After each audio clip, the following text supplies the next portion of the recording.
10 de marzo de 1955. Una casa elegante en la calle Kepler 83, en el corazón de Polanco, permanece en silencio desde hace más de un día. No hay gritos, no hay llamadas de auxilio, no hay médicos entrando a toda prisa. Solo una puerta cerrada en el segundo piso y una ausencia que empieza a oler a tragedia. Cuando finalmente la empleada doméstica decide entrar, lo que encuentra no es solo un cuerpo sin vida, es una escena detenida en el tiempo. Miroslava Stern, la mujer más hermosa del cine mexicano, yace inmóvil sobre la cama. En su mano, según los primeros reportes, una fotografía. En la mesa de noche, un frasco vacío de pastillas para dormir. Y alrededor, un silencio tan perfecto que parece ensayado. Tenía 29 años. Estaba en la cima. Acababa de trabajar con Luis Buñuel. Los estudios la querían, la prensa la adoraba.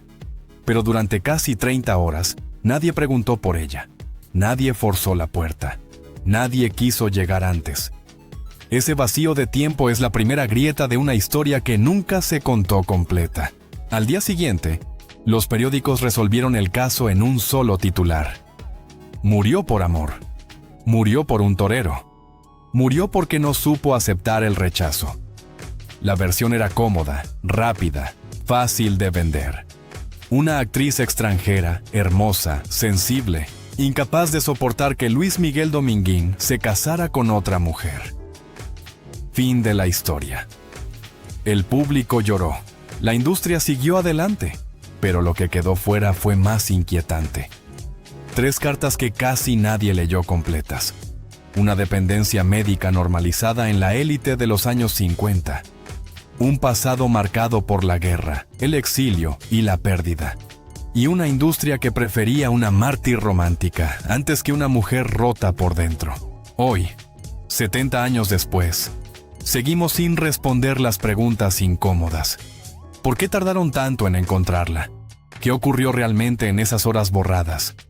¿Fue una decisión impulsiva o el último acto de una vida llena de silencios? ¿Y por qué, desde entonces, la historia de Miroslava se contó como un chisme y no como una tragedia? En este video, verás los informes contradictorios, las versiones que se cancelan entre sí, las cartas finales y el contexto médico y psicológico que fue cuidadosamente ignorado. Esta no es la historia de una mujer que murió por amor. Es la historia de cómo una estrella fue empujada al silencio. Pero para entender por qué Miroslava eligió dormir para siempre, hay que volver mucho más atrás. A un lugar donde el miedo llegó antes que la fama. A Praga, antes de que el mundo se rompiera. Todo empezó mucho antes de Kepler 83. Mucho antes de Polanco, de los flashes, de las alfombras, de ese México que la adoptó como si fuera una diosa caída del cielo. La historia de Miroslava Stern empieza en Praga, el 26 de febrero de The Year 1926, cuando todavía era posible creer que el mundo tenía reglas, cuando las calles aún olían a pan caliente y no a humo de guerra, cuando una niña podía crecer sin aprender a desconfiar de cada puerta que se cierra. Pero la primera herida llega demasiado pronto. Su madre muere cuando ella apenas entiende qué significa la palabra madre. Y esa ausencia no se queda como un recuerdo borroso, se queda como una grieta viva. Hay niños que olvidan. Miroslava no. Ella crece con una idea clavada en el pecho, una idea que no necesita pruebas para volverse realidad, que el amor se va, que lo que más necesitas es lo primero que te quitan. Su padre, el doctor Oscar Stern, intenta sostenerla como puede, con disciplina, con protección, con esa devoción que a veces salva, pero a veces también crea dependencia. Él se convierte en su único punto fijo, el único hombre que no se va. Y sin darse cuenta, el patrón queda escrito. Miroslava no solo buscará amor, buscará refugio. Buscará una figura que le prometa seguridad absoluta, porque la seguridad, para ella, ya era un mito roto. Entonces llega The Year 1939. Praga cambia de rostro. El miedo se vuelve cotidiano. Las miradas se vuelven peligrosas. Y para una familia judía, el futuro se transforma en una cuenta regresiva. No es una metáfora, es una realidad física. Se corre, se huye, se abandona lo que se puede y lo que no se puede. Y en esa huida, Miroslava aprende la segunda lección que la perseguirá hasta el final.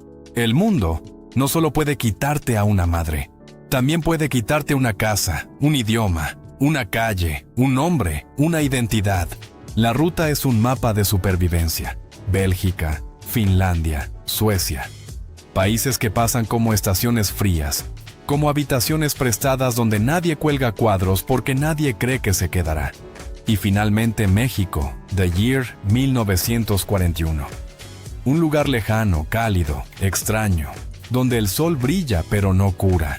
México les da tierra, sí, les da una segunda oportunidad, sí, pero no les devuelve la infancia, no les devuelve la sensación de pertenecer. Miroslava llega como refugiada. Y hay algo que nadie entiende de los refugiados hasta que los ve de cerca. Aunque sonrían, aunque se arreglen, aunque aprendan el idioma, aunque parezcan integrados, dentro siguen corriendo. En México, el contraste es brutal. Mientras el país vibra con música, con cine, con noches de cabaret y promesas de modernidad, ella carga un pasado que no cabe en una fiesta. Y aún así, su belleza abre puertas con una rapidez que asusta. Su rostro europeo, su mirada triste, su aura distante. Todo eso se vuelve mercancía perfecta para una industria que necesitaba nuevas fantasías. La convierten en símbolo. La convierten en la rubia que todos quieren ver. Pero nadie pregunta qué pasa cuando apagan la cámara. Nadie pregunta qué pasa cuando la diosa se queda sola con su propia mente. Y ahí aparece el detalle que define todo lo que vendrá. Miroslava no está buscando fama.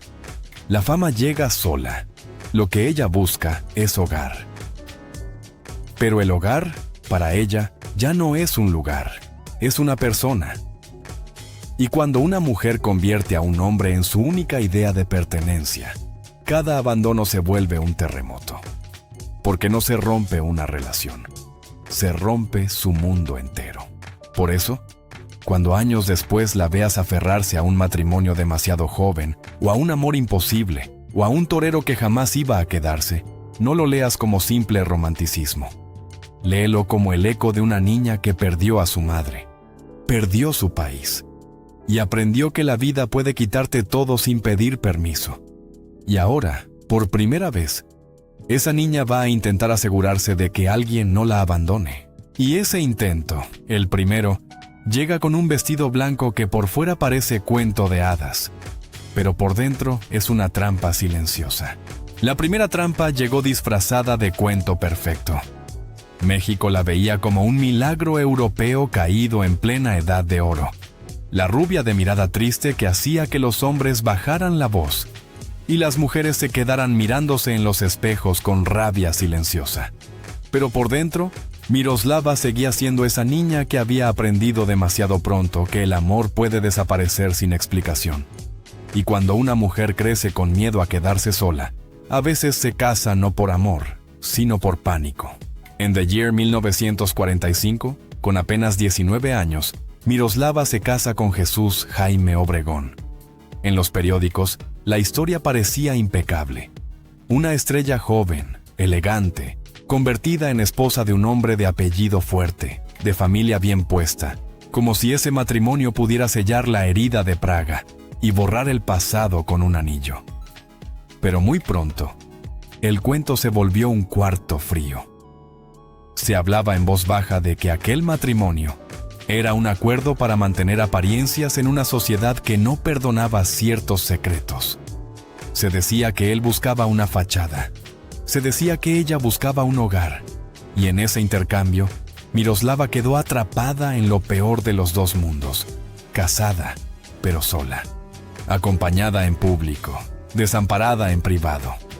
La separación llegó rápido, como si el destino estuviera advirtiéndole que ni siquiera el papel firmado podía obligar a alguien a quedarse. Después de ese golpe, Miroslava no aprendió a protegerse. Al contrario, se volvió más peligrosa para sí misma, porque cuando el primer refugio se derrumba, el siguiente se elige con desesperación.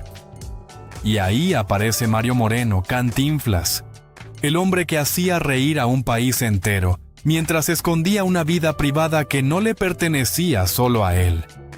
Cantinflas era poder, era industria, era puerta abierta.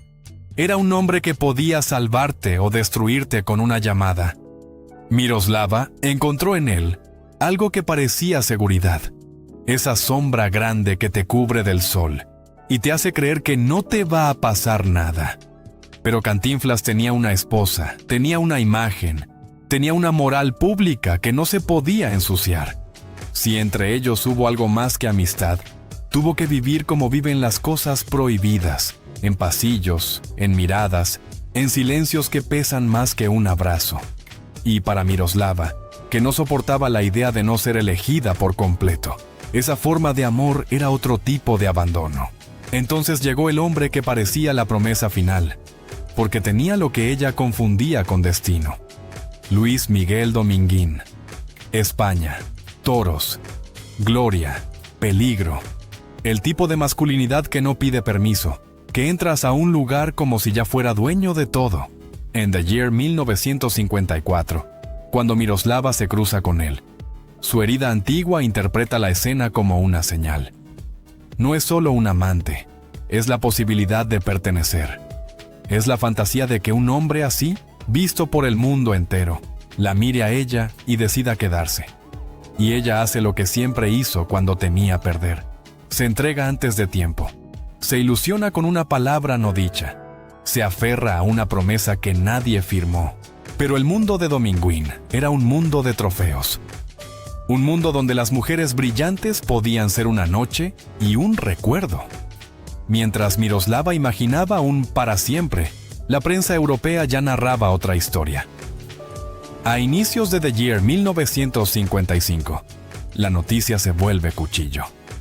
Dominguín se casa con la actriz italiana Lucia Bosé, y lo que para cualquiera sería una ruptura, para Miroslava es una confirmación brutal de su peor creencia, que siempre termina siendo reemplazada, que siempre llega otra, que al final nadie se queda.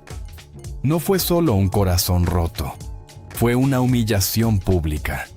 Fue un titular internacional diciéndole que ni su belleza, ni su fama, ni su entrega fueron suficientes. Ahí se abre la grieta definitiva. Porque cuando una mujer como Miroslava pierde el último refugio, no se cae al piso, se cae hacia adentro. Empieza a sonreír menos, a dormir peor, a necesitar químicamente lo que el amor no le da, a esconder el temblor en el maquillaje. Y lo más trágico es que, desde fuera, todo parecía igual. Seguía filmando, seguía posando, seguía siendo la estatua perfecta. Pero por dentro, el secreto ya estaba escrito. No era un secreto de cama, era un secreto de alma.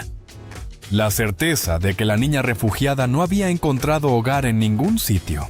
Y cuando esa certeza se instala, lo siguiente no es una escena de melodrama. Es una decisión silenciosa, lenta, inevitable. Porque ahora, la misma herida que la empujó a buscar un hogar en los hombres, la empuja a buscar un hogar más oscuro, uno donde nadie pueda abandonarla jamás. Después de Dominguín, Miroslava no cayó en un escándalo, cayó en algo más peligroso, en el tipo de derrumbe que no hace ruido. Porque cuando una mujer como ella pierde la última promesa de pertenencia, no se rompe como en las películas, no grita, no arroja vasos contra la pared. Se encoge, se vuelve pequeña por dentro. Regresa a esa niña que había cruzado Europa con el miedo metido en la garganta. La niña que aprendió en The Year 1939 que todo puede desaparecer de un día para otro y que nadie está obligado a quedarse. En México, la gente seguía viéndola como una estatua perfecta. La rubia europea, impecable, elegante, la mirada triste que a los fotógrafos les parecía misteriosa, casi seductora. Pero en privado, la historia era otra. Hay testimonios que la describen cada vez más silenciosa, más ansiosa, más obsesionada con una idea que para ella era veneno, que no era suficiente. No suficiente para que un hombre se quedara. No suficiente para que el mundo la eligiera sin condiciones. No suficiente para cerrar la herida de la madre ausente y la casa perdida. Y cuando esa idea se instala, ya no necesitas un enemigo afuera. Te vuelves tu propio tribunal. The Year 1955 llegó con una ironía cruel. Mientras ella intentaba sostenerse, la vida le puso enfrente un espejo cinematográfico que parecía una profecía. Ensayo de un crimen, dirigida por Luis Buñuel. No era una película cualquiera. Buñuel sabía filmar lo que a otros les daba miedo. Lo reprimido, lo enfermo, lo que se oculta detrás de una sonrisa educada. Y Miroslava aceptó entrar en ese mundo justo cuando el suyo se estaba apagando. Como si la cámara pudiera decir en voz alta lo que ella ya no se atrevía a confesar. En esa película hay una imagen que persigue como un mal sueño. Un maniquí, una figura femenina, un cuerpo sin vida que se parece demasiado a ella. Una mujer convertida en objeto.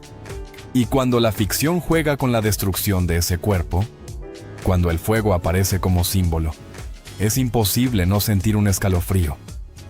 Porque la realidad estaba avanzando en la misma dirección. No porque la película la empujara, sino porque su mente ya estaba caminando por un pasillo oscuro, buscando una salida que no doliera.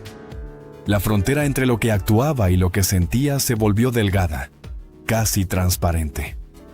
A veces la gente cree que los artistas son fuertes porque son famosos. Pero la fama no cura el trauma, solo lo maquilla. Y en medio de ese maquillaje aparece el otro elemento que nadie quería mirar de frente en los años 50. La medicina como anestesia emocional. En la élite de aquella época, dormir no era un acto natural, era un procedimiento. Pastillas para calmar los nervios, para descansar, para apagar la cabeza cuando la cabeza se convierte en enemigo. Apenas se menciona en los reportes alrededor de su muerte como un objeto físico, un frasco, una etiqueta, un dato frío. Pero lo que representa es más inquietante. Representa una cultura que prefería sedar el dolor antes que escucharlo. Representa la forma elegante de la dependencia que no se llama adicción porque viene en caja y la receta suena respetable. Miroslava, que había sobrevivido a la huida, a la pérdida, al desarraigo, empezó a buscar el refugio en el lugar más peligroso, en el sueño químico. Y el sueño, cuando se vuelve necesidad, se convierte en un laberinto. Te promete descanso, pero te roba claridad. Te promete silencio, pero te deja más sola. Los días se vuelven más lentos, las noches más largas. El cuerpo funciona, pero el alma se queda atrás. Y ahí es donde aparece el verdadero niño perdido de esta historia. No un hijo, no una tercera generación, sino esa niña interior que nunca encontró hogar y que, al sentirse otra vez reemplazada, interpreta el rechazo como sentencia de muerte emocional. Afuera, la industria seguía, los contratos seguían, las llamadas seguían. Los hombres importantes seguían moviendo el mundo como si fuera tablero. Pero en su casa, en su cuarto, en los momentos en que la puerta se cerraba y el ruido del mundo quedaba lejos, lo único que quedaba era el eco de una idea peligrosa. Si nadie se queda, entonces me voy yo primero. Y esa idea no nace en una noche por un torero. Nace en años, en pérdidas acumuladas, en la guerra que se te queda dentro, en una mujer convertida en imagen pública que ya no sabe cómo pedir ayuda sin sentirse humillada. Por eso, cuando llegamos a Kepler 83, lo que vemos no es una decisión repentina, sino la última página de un proceso silencioso. Una estrella que seguía brillando por fuera, mientras por dentro se iba apagando con la paciencia de las tragedias reales.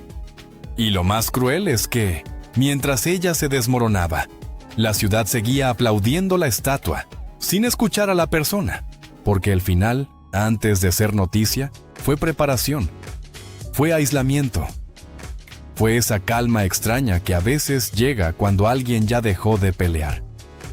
Y ahí, justo ahí, empieza la parte más oscura de la investigación, las horas que nadie quiso contar, el vacío de tiempo, la escena que tal vez no estuvo tan sola como se dijo, y el silencio que se organizó como si fuera un protocolo. En los años 50, dormir no era descansar. Dormir era apagar. Era una receta firmada, una pastilla blanca, un vaso de agua en la mesa de noche, y la promesa de que, por unas horas, la cabeza dejaría de doler. En el México elegante de aquella década, entre actrices, políticos y médicos de prestigio, nadie hablaba de depresión. Se hablaba de nervios. Y los nervios se calmaban con fármacos. Miroslava Stern aprendió pronto esa lección. Después de Dominguín, después de la humillación pública que cruzó el Atlántico en titulares, el insomnio empezó a instalarse como un huésped permanente. No dormía bien, no descansaba. Su mente volvía una y otra vez a la misma pregunta: ¿qué me falta para que alguien se quede? Los médicos no indagaban demasiado. Recetaban pastillas para conciliar el sueño, pastillas para la ansiedad, pastillas para no pensar. Avapena. Un nombre discreto, casi elegante, que no sonaba a peligro. En The Year 1955, tomar somníferos no era visto como una señal de alarma. Era un hábito socialmente aceptado. Nadie hablaba de dependencia. Nadie hablaba de dosis acumuladas. Nadie advertía que el cuerpo no olvida lo que la mente quiere callar. Miroslava, que había sobrevivido a la guerra y al exilio, empezó a sobrevivir a sus noches con química. Dormir se volvió una necesidad urgente. Despertar, un trámite. Y mientras su vida privada se iba reduciendo a silencios, su carrera alcanzaba una cima inquietante. Ensayo de un crimen se estrenaba ese mismo año, consolidándola como una actriz distinta, más oscura, más compleja. La crítica la celebraba. Buñuel la admiraba. El público la deseaba. Desde fuera no había señales de alarma. Desde dentro, el cuerpo empezaba a pedir más de lo que la pastilla podía dar. La noche del 8 de marzo de 1955 no fue una escena de arrebato. No hay pruebas de una discusión, ni de una carta escrita con rabia. Todo apunta a algo más peligroso: la rutina. La costumbre de tomar pastillas para poder dormir. La frontera borrosa entre la dosis recetada y la dosis necesaria. 3 cartas quedaron en el cuarto, escritas con calma, sin dramatismo. No eran gritos de auxilio. Eran despedidas ordenadas. Eso es lo que más inquieta a los especialistas que han revisado el caso décadas después. No fue un impulso. Fue una decisión que se había venido preparando en silencio. Avapena apareció como el objeto central del relato oficial. Un frasco vacío, una explicación sencilla. Sobredosis. Caso cerrado. Pero el contexto médico de la época explica algo más profundo. Las actrices no recibían atención psicológica. Recibían medicamentos. El dolor emocional se trataba como insomnio, la tristeza como nervios. Y cuando el cuerpo no resistía, se hablaba de tragedia romántica, no de negligencia médica. El detalle de las horas es clave. Miroslava murió, según los peritajes, entre la noche del 8 y la madrugada del 9 de marzo. No fue encontrada sino hasta la mañana del día 10, cerca de 30 horas de silencio. 30 horas en las que nadie entró al cuarto, nadie preguntó, nadie forzó la puerta. En una mujer famosa, querida, visible, ese vacío resulta inquietante. No se explica solo por descuido, se explica por una cultura acostumbrada a no mirar demasiado de cerca. La medicina de aquel tiempo no preguntaba por el pasado, no preguntaba por Praga, por la madre muerta, por el exilio, por la dependencia afectiva.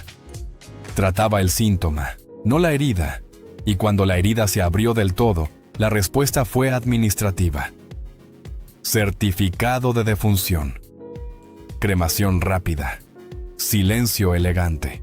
Hoy sabemos que muchas muertes clasificadas como sobredosis en los años 50 fueron el resultado de tratamientos irresponsables, de dosis mal controladas, de una industria que prefería mantener funcionando a sus estrellas antes que cuidarlas.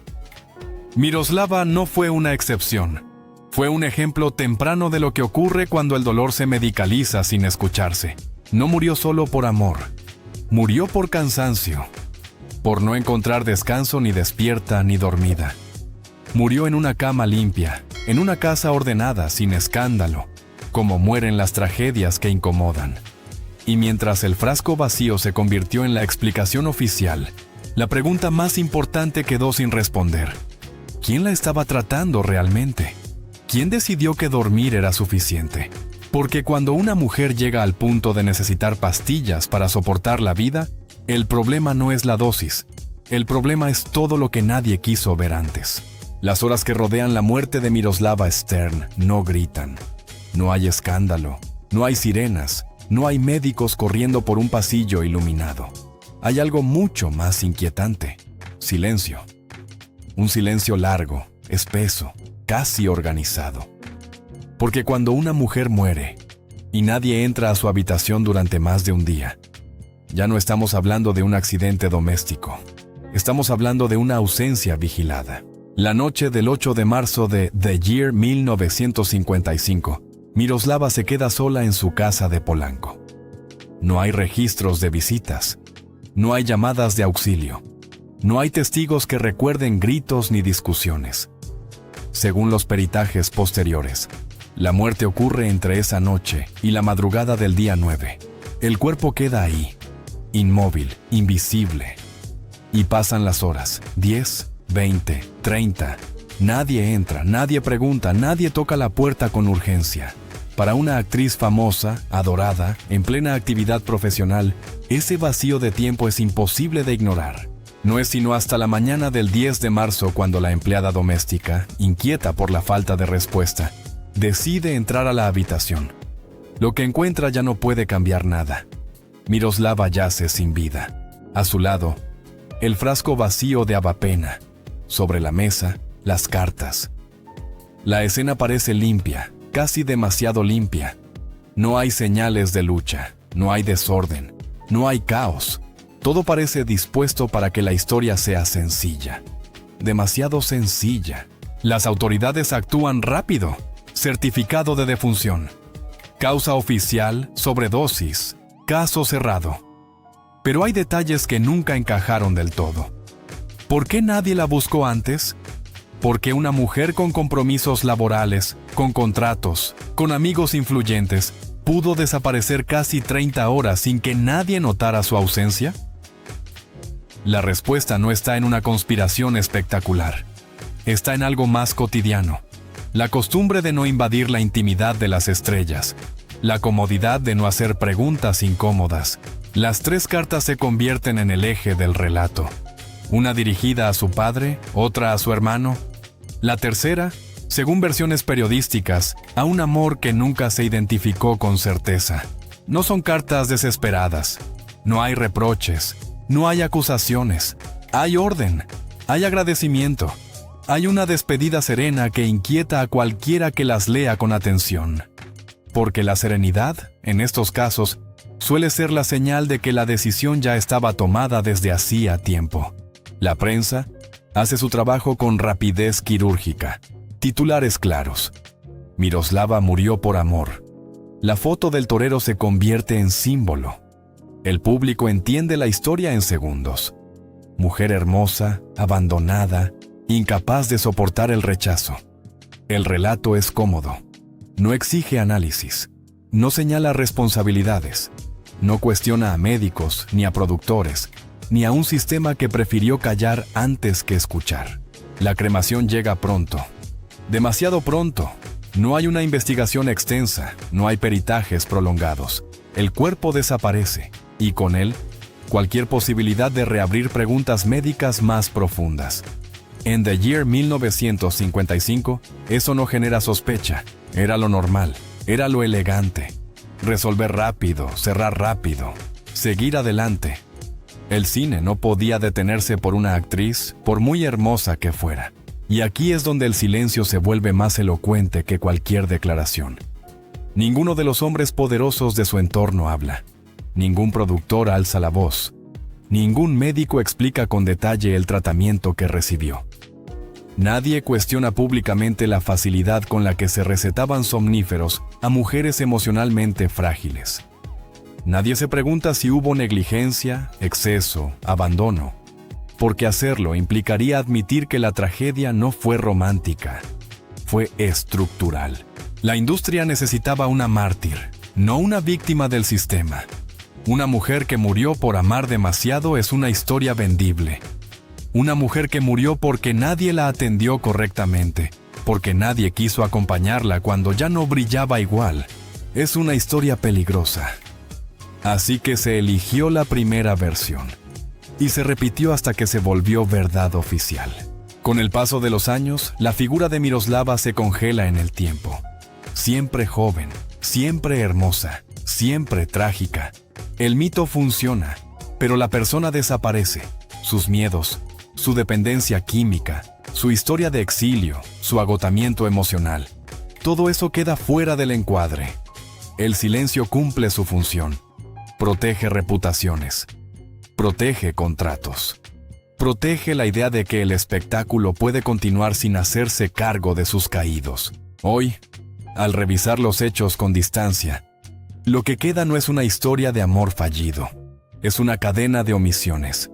30 horas sin ser encontrada. Cartas que no se analizaron a fondo. Un diagnóstico rápido, una cremación apresurada y una narrativa repetida durante décadas para no mirar el fondo. Miroslava no murió solo en una cama. Murió en un sistema que no tenía espacio para una mujer rota. Y ese silencio, cuidadosamente construido, es el verdadero legado de aquellas horas borradas. Porque cuando nadie quiere hablar, cuando nadie quiere preguntar, cuando todo se resuelve demasiado rápido, lo que se intenta no es cerrar un caso, es enterrarlo. El funeral de Miroslava Stern no fue un escándalo. Fue correcto, elegante, demasiado ordenado para una muerte tan incómoda.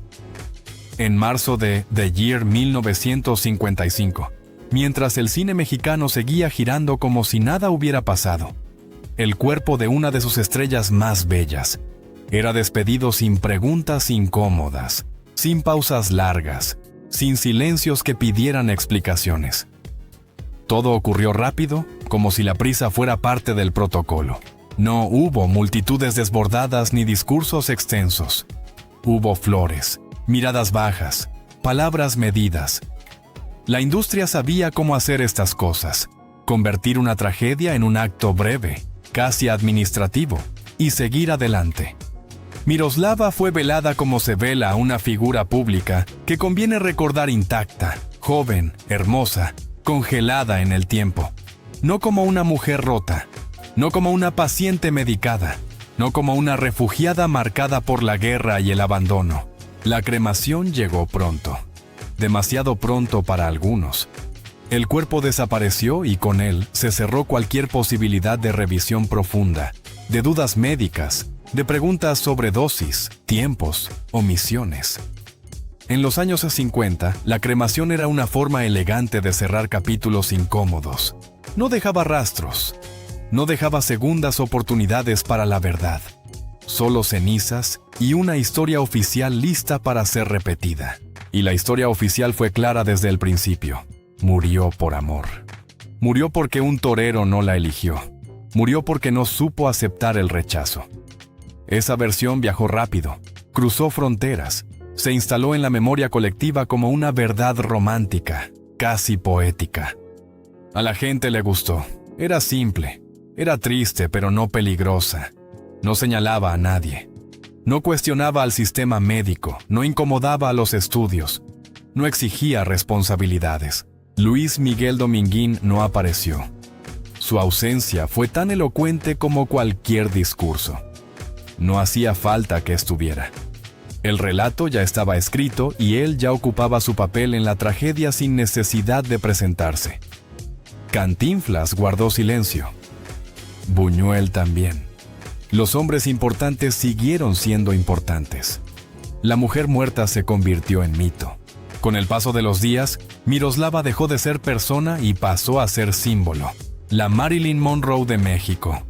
La extranjera hermosa que no soportó el desamor. Una advertencia elegante para otras mujeres, como si el mensaje fuera claro. No ames demasiado, no te expongas, no muestres debilidad. Nadie habló de pastillas, nadie habló de insomnio crónico, Nadie habló de una infancia destruida por la guerra. Nadie habló de dependencia emocional ni química. Todo eso habría arruinado la leyenda. El cine continuó. Las películas se estrenaron. Los contratos siguieron firmándose. El público llenó salas y palenques. Miroslava quedó atrapada en fotografías en blanco y negro, en escenas donde su mirada parece siempre un poco triste, como si supiera algo que los demás aún no entendían. El sistema había cumplido su función: absorber la pérdida sin detener la máquina. Décadas después, su nombre sigue apareciendo en listas de grandes bellezas, de tragedias románticas, de muertes misteriosas.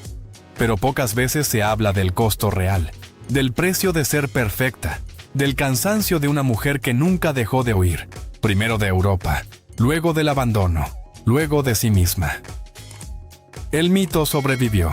La verdad quedó fragmentada, y así, Miroslava Stern fue despedida como el cine sabe despedir a sus estrellas, con luz suave, con música baja, con una versión que no incomoda.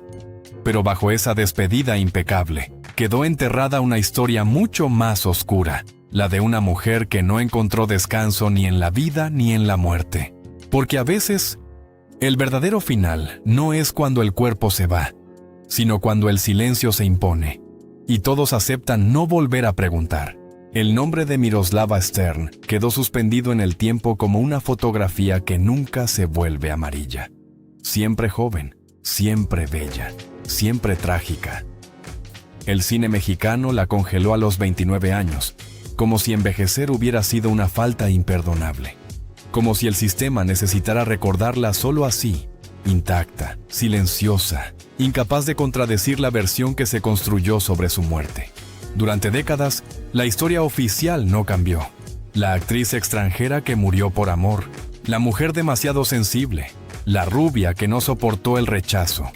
Ese relato se repitió en libros, revistas, homenajes y conversaciones de sobremesa. Era cómodo. Permitía llorarla sin incomodarse. Permitía admirarla sin preguntarse nada más.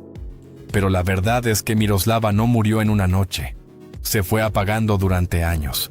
Murió un poco cuando perdió a su madre siendo niña. Murió otro poco cuando huyó de Europa con el miedo persiguiéndola por las calles. Murió cuando entendió que la belleza podía abrir puertas, pero no garantizaba quedarse. Murió en cada relación donde confundió amor con refugio. Murió cuando el insomnio se volvió costumbre y la medicina sustituyó a la escucha. Murió cuando la industria prefirió verla perfecta antes que verla humana. Hoy, al mirar su historia con distancia, es imposible no reconocer un patrón que se repite una y otra vez en las mujeres del espectáculo. Brillar rápido, amar intensamente, sostenerse con pastillas, callar para no incomodar. Y cuando el cuerpo o la mente ya no resisten, cerrar el caso con una explicación romántica. Miroslava fue una de las primeras, pero no fue la última. No dejó hijos. No dejó memorias escritas. No dejó versiones alternativas. Por eso su historia fue tan fácil de moldear. Por eso nadie tuvo que dar explicaciones. Nadie reclamó tratamientos médicos. Nadie exigió investigar las horas perdidas. Nadie señaló a los responsables invisibles. El silencio fue más conveniente que la verdad. Sin embargo, su legado sigue ahí, en cada escena donde su mirada parece pedir algo que nunca llegó. En cada fotografía donde la sonrisa se ve apenas sostenida. En cada película donde su presencia impone algo más que belleza. Miroslava no actuaba solo con el rostro, actuaba con la herida. Y quizá por eso sigue inquietando, porque su tragedia no pertenece a una época. Pertenece a un sistema que aún hoy sigue cobrando precios demasiado altos. 70 años después, su muerte sigue incomodando cuando se mira sin romanticismo. No fue solo una dosis letal, fue una suma de abandonos. No fue solo un torero, fue una vida entera buscando hogar. No fue solo una actriz, fue una mujer a la que nadie supo cuidar cuando dejó de ser útil como fantasía. Miroslava Stern merecía otro final, merecía tiempo, merecía acompañamiento, Merecía una industria que supiera detenerse. No lo tuvo. Y por eso su historia sigue siendo necesaria, no como leyenda, sino como advertencia. Porque mientras sigamos llamando tragedia romántica a lo que en realidad fue desgaste emocional, negligencia y silencio, el destino de Miroslava seguirá repitiéndose con otros nombres, otros rostros, otras edades, y quizá ese sea el verdadero eco que dejó. No el de una estrella que se apagó demasiado pronto, sino el de una mujer que nos obliga, aún hoy, a preguntarnos cuántas historias más se cerraron demasiado rápido, para que el espectáculo pudiera continuar.